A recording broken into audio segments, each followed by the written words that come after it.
রাজ্যে বিজেপি সরকারের 2 বছর পূর্তি উপলক্ষে অনুষ্ঠান হবে দুটি পর্যায়ে বলে জানিয়েছেন মুখ্যমন্ত্রী ডক্টর মানিক সাহা। এক্ষেত্রে সরকারিভাবে অনুষ্ঠান আয়োজিত হবে রবীন্দ্র শতবার্ষিকী ভবনে।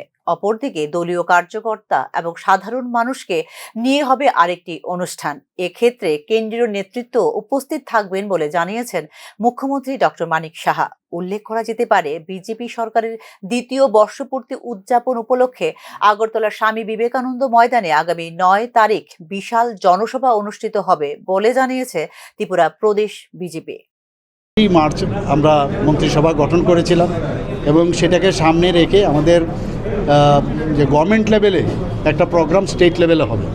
আমরা সেটা আমি যেটা এখন অবধি যা খবর সেটা স্টেট লেভেলে একটা হবে রবীন্দ্র ভবনে গভর্নমেন্টের তরফ থেকে, আর পার্টির তরফ থেকে এটাকে সেলিব্রেট করার জন্য, এটাকে পালন করার জন্য আমরা এখন অবধি 2-3টে জায়গায় আমরা ঠিক করে রেখেছি।